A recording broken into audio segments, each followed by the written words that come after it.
વિકાસ credit cooperative society limited કડીની વાર્ષિક સામાન્ય સભા પટેલ ભવન હોલ કડી ખાતે મળી। સામાન્ય સભામાં પ્રમુખ સ્થાને આઈજી પરમાર સાહેબ તથા ડોક્ટર રાજેશચંદ્ર ચિમનલાલ પ્રિયદર્શની સાહેબ બંને મહાનુભાવોની આંતરિક ઓડિટર તરીકેની નિમણૂક કરવામાં આવી હતી। Gujarat Vankar Vikas credit cooperative society લી કડીના તમામ સભાસદો અને હોદ્દેદારો મોટી સંખ્યામાં હાજર રહ્યા હતા। Dilipbhai D Parmar, chairman Girishbhai N Parmar, Sureshbhai R Parmar, Ashokbhai Makwana, Ajitbhai Makwana, Jagdishbhai Makwana, Jaswant Parmar, Manishkumar Solanki, Bipinbhai Solanki, Gohil Pravinbhai Makwana હાજર રહ્યા હતા।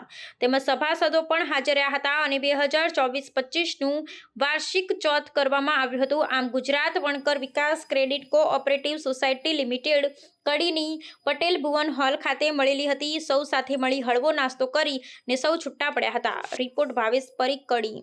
એ પહેલા આપણે 2 મિનિટનું મૌન પાળશું, એ માટે આપણા 2 સભાસદ ગુજરી ગયા છે, તો આપણે 2 મિનિટ આપ સૌ મૌન પાળશું।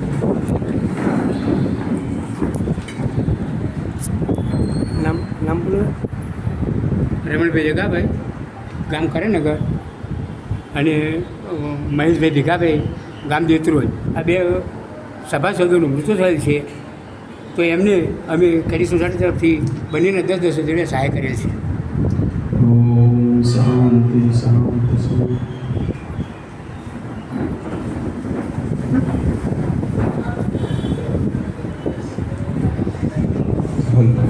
હવે આજનો અહેવાલ રજૂ કરવા માટે રમેશભાઈને વિનંતી કરીશ કે આજનો અહેવાલ રજૂ કરશે। રમેશભાઈ।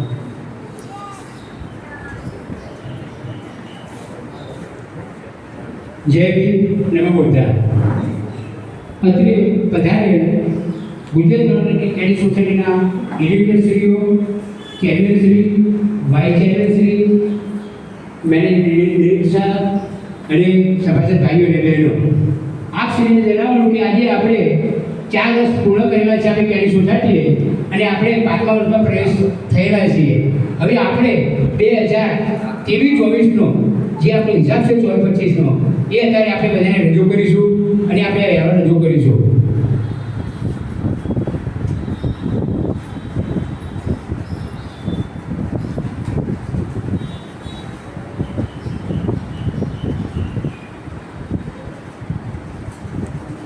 સાધારણ સભાનો ખર્ચ 21,200 થયેલ છે। ફેડરેશન ખર્ચ 263 રૂપિયા ચૂકવેલ છે। કર્મચારી બોનસ ખાતે 10,000 ચૂકવેલ છે। ચૂકવવા પાત્ર વ્યાજ આપણે 1 લાખ રૂપિયા આવેલ છે। ચૂકવવા પાત્ર વ્યાજ જોગવાઈ 1 લાખ રૂપિયા કરેલ છે। મકાન ફંડની જોગવાઈ 45,000 કરેલ છે। મૃત્યુ સહાયક ફંડ 3,21,000 રૂપિયા આપણી પાસે આવેલા છે। એમાંથી 20,000 રૂપિયા આપણે 2 સભાસદોને ચૂકવેલા છે। મૃત્યુ ફંડની જોગવાઈ આપણે આ વર્ષે 70,000 રૂપિયા કરેલી છે। ચકમત લેણાની જોગવાઈ આપણે 35,000 કરેલી છે। ફર્નિચર ઘસારા ફંડની જોગવાઈ 5,000 કરેલી છે। ડેડ સ્ટોક આપણે 15,000 ખર્ચો થયેલો છે। ટીડીએસ આપણી 2,375 કપાયેલું છે। ઓફિસ વીમા પ્રીમિયમ 1,770 કપાયેલું છે। સભાસદોને આપણે ગઈ સાલ ડિવિડન્ડ 24,697 રૂપિયા ચૂકવેલું છે, અને આપણી પાસે હાથ ઉપર સેલ 36,091 રહેલી છે।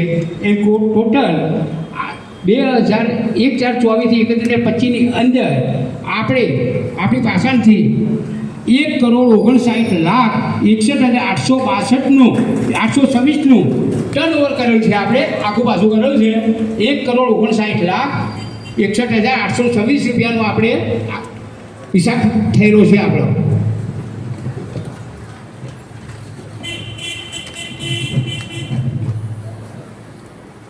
એક 4/24થી 31 સુધીનું નફા નુકસાન ખાતું આપણું।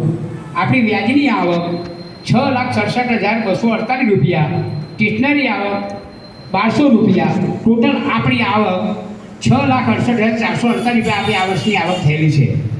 હવે જાવક વ્યાજ જાવક 54,137, કર્મચારી પગાર 1,20,000, ઓફિસ ભાડું 12,000, પરચુરણ ખર્ચ 3,067, મુસાફરી ખર્ચ 870, લાઇટ બિલ 3,255, સાધારણ સભા ખર્ચ 21,200, સ્ટેશનરી ખર્ચ 17,335, કર્મચારી બોનસ 10,000, મહેનતાણાના 3,000, બેંક ચાર્જીસ 150 રૂપિયા, ઓડિટ ફીસ 1,799 રૂપિયા, ફેડરેશન ₹263, TDS 2375, વીમા પ્રીમિયમ 1770, ચૂકવવા પાત્ર વ્યાજ જોગવાઈ ₹1,00,000, મૃત્યુ સહાયની જોગવાઈ ₹70,000, મકાન ફંડની જોગવાઈ ₹45,000, શકમત લેનારની જોગવાઈ ₹35,000, ફર્નિચર ફંડની જોગવાઈ ₹5,000 અને ટોટલ બધો ખર્ચ કાઢતા આપણી પાસે ₹1,62,298 આપણે ચાલુ વર્ષે નફો બતાવ્યો છે. એટલો આપણો નફો થાય છે. મૃત્યુ સહાય યોજના માટે રમણભાઈ જગાભાઈ સોલંકી ગામ કરણનગરવાળા એમને આપણે 10,000 ચૂકવ્યા. મહેશભાઈ ભીખાભાઈ કડી એમને આપણે 10,000 ચૂક્યા. એમ ટોટલ 2 સભાસદોને આપણે 20,000 ચૂકવેલા છે. ₹9,78,800 આપણી પાસે શેર ભંડોળ આવેલું છે. રિઝર્વ ફંડ 72,939 આપણી રિઝર્વ ફંડ થયું છે. આપણી મૃત્યુ સહાયની રકમ કે જે આપણે ₹1,000 રકમ લઈએ છીએ મૃત્યુ થાય એના માટેની, એની રકમ આપણી પાસે ₹3,01,000 આવેલી છે મૃત્યુ સહાયની. શકમત લેણા ₹5,51,883, ડિવિડન્ડ ₹20,424, મકાન ફંડ ₹1,70,054, ફર્નિચર ઘસારા ફંડ ₹6300, સિકિંગ ફંડ ₹2871, કર્મચારી બોનસ ₹1397, સરકાર પ્રચાર ફંડ ₹698, સભાસદ કર્મચારી સહાયક ફંડ ₹698, નર્મદા ફંડ ₹398, સભાસદ પ્રોત્સાહક યોજના ફંડ ₹398. પછી આપણી થાપણો આ વર્ષે આપણે થાપણો કેટલી જાય એનું છે 14,10,652 એ આપણી ફિક્સ થાપણ લોકોની સભાસદોની જમા આપણી પાસે પડી છે. 14,10,652 સભાસદો જમા કરેલી રકમ છે. હવે સભાસદોનું રિકરિંગ આપણી પાસે 31/24ના રોજ 31/25ના રોજ ₹22,67,500 આપણે રિકરિંગ આવેલું છે. સેવિંગ બચતની થાપણ ₹4,30,109 આવેલું છે. હવે આપણે જોગવાઈ કરેલી છે વ્યાજની ₹1,32,000 અને આપણી પાસે નફો ₹1,62,228 વધ્યો છે. અને ટોટલ ₹59,49,949 આપણી ચાલુ સાલની આવક છે. ₹59,49,949. આ આપણું 2024 થી 31 સુધીનું આપણું પાકું સર્વેયું છે. સભા હતી એમાં સભ્યશ્રી રંજનબેનને આપણે મળીએ અને એમના વિચારો જાણીએ. એક ઉમદા સામાજિક કાર્યકર અને સંઘર્ષ મહિલા તરીકેનું નામ છે જે મહેસાણા જિલ્લામાં સમગ્ર ગુજરાતમાં. આવો આપણે એમના આ સોસાયટી વિચારો જાણીએ. મારું નામ છે રંજન પરમાર અને હું છેલ્લા 25 વર્ષથી સોશિયલ એક્ટિવિસ્ટ તરીકે કામ કરું છું અને જે ગુજરાત વણકર વિકાસ ક્રેડિટ સોસાયટીમાં હું સભ્ય પણ છું. અને ગુજરાત વણકર વિકાસ ક્રેડિટ સોસાયટીનો જે પાયો નખાયો એમાં પણ ઘણું બધું આપણે યોગદાન આપ્યું છે એક સભ્ય તરીકે. પણ હું વાત એ કરવા માગું છું કે ક્રેડિટ સોસાયટીના 4 વર્ષ પૂર્ણ થયા. એ ક્રેડિટ સોસાયટીના જે ટ્રસ્ટીના જે સભ્યો છે 14 જણ એમનો પણ સારો એવું યોગદાન અને ફાળો છે. વત્તા સમાજના જે વ્યક્તિ છે એમને જે ભરોસો મૂક્યો અને એ જે ક્રેડિટ સોસાયટીને પોતાની સોસાયટી સમજી અને એમને જે યોગદાન આપી અને જે વ્રત વૃક્ષ બનાવવા માટે જે એમને પ્રયત્નો કર્યા એ પણ બહુ સરાહનીય છે સમાજના. અને સમાજને જે ખુલ્લો મંચ મળે છે અને ખુલ્લા મંચમાં જે લોકો પોતાની રજૂઆત કરી શકે છે, પછી પોતે ક્રેડિટ સોસાયટીમાંથી માન સન્માન અને સ્વમાનભેર પોતે પૈસા લઈ અને પોતાના બાળકોને એજ્યુકેશન આપી શકે છે, પોતાના સામાજિક પ્રસંગો કાઢી શકે છે, પોતે કોઈ પણ પ્રકારનું ટેન્શન વગર આજના આધુનિક યુગની અંદર પણ એમને જે આર્થિક જે સંકળામણો હતી એ નથી પડતી. કારણ કે પોતે સભ્ય છે ને પોતાના પૈસા એ સ્વમાનભાઈ લે છે એટલે સમાજને ગર્વ લાગે છે. અને હજુ પણ સમાજના દરેક ખૂણે કોટલે રહેલો વ્યક્તિ આમાં જોડાય અને આ સમાજના જે જૂથ છે એને વધારે મોટું કરે અને આવનાર સમયની અંદર લોકો બહારથી પૈસા ના લે અને આ પોતાના પૈસાનો યુઝ કરી અને પોતે સમાજને વધારે મહાન બનાવે. અને બીજી વસ્તુ કે આ ક્રેડિટ સોસાયટીની અંદર એક એવી પારદર્શકતા છે કે દર વર્ષે પોતાનો અહેવાલ બહાર પાડે છે અને દરેક સભ્યને આપે છે. બીજી વસ્તુ એ છે કે આની સાધારણ સભામાં પણ એક ખુલ્લો મંચ મૂકવામાં આવે છે કે જેને જે કંઈ પ્રશ્ન હોય ખુલ્લી રીતે વાત કરી શકે છે.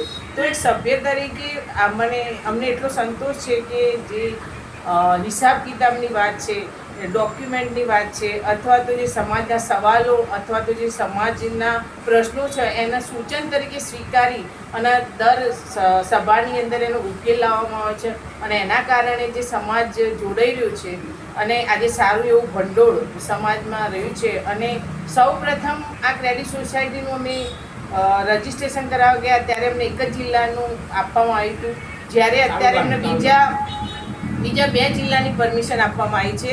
પહેલાં મહેસાણા હતું, અત્યારે ગાંધીનગર અને અમદાવાદ 2 ડિસ્ટ્રિક્ટ વધારવામાં આવ્યા છે. તો ખૂબ ખૂબ આભાર સમાજનો અને જે લોકો સાથે જોડીને સાથ અને સહકાર આપે છે અને પોતાની સમાજની સંસ્થા સમજી અને વધુને વધુ લોકો જોડાય એવી અપેક્ષા સાથે ખૂબ ખૂબ આભાર રંજનબેન. તમે એક મહિલા તરીકે સંઘર્ષ કરી સામાજિક કાર્ય તમારા વર્તર સમાજ માટે કરો છો એનો ગર્વ છે. સાબર આવાજ આપને ખૂબ ખૂબ શુભેચ્છા પાઠવે છે અને ખૂબ આગળ વધો તેની શુભેચ્છા સાથે ભાવેશ પરીખ, સાબર આવાજ કરી. ઘણા બધા સમાજના કાર્ય કરતા છો. આ 4 વર્ષમાં ક્રેડિટ સોસાયટીના વર્કરને જે બનાવી જે તમારી ભાવના છે એ ખૂબ છે, પણ તમને આમાં કંઈ મુશ્કેલી તો પડી હશે કદાચ, અને એને પાર કરીને પણ આ 4થા વર્ષમાં તમે મંગળ પ્રવેશ કર્યો, ખૂબ આનંદની વાત છે. તો ભવિષ્યમાં શિક્ષણ ક્ષેત્ર અથવા તો અહીંયા કડી શિક્ષણનું હબ ગણાય ત્યાં વિદ્યાર્થીઓ માટે જે વાલીઓ પોતાના છોકરાને ભણવા માટે મકાન રાખીને રહેતા હોય પોસાતું હોતું નથી, તો એના માટે ક્રેડિટ સોસાયટી કંઈક વિચારી શકે છે? એ હાલ તો નાના પાયે ચાલે છે, પણ ભવિષ્યમાં કદાચ કંઈ મોટું વર્કબુક્સ થાય તો એ પણ શક્યતાઓ રહેલી છે. કારણ કે આપણે સમાજના શિક્ષણની વાત કરી રહ્યા છીએ, સમાજના વિકાસની વાતો કરી રહ્યા છીએ. હાલની સ્થિતિ તો એવી છે કે જે સોસાયટી જે છે એ પણ ધીરે ધીરે હજુ તો એટલો બધો નફો તો નથી કર્યો, પણ ભવિષ્યમાં એ પણ આપણે વિચારી શકીએ. તો ખૂબ આભાર દિનેશભાઈ.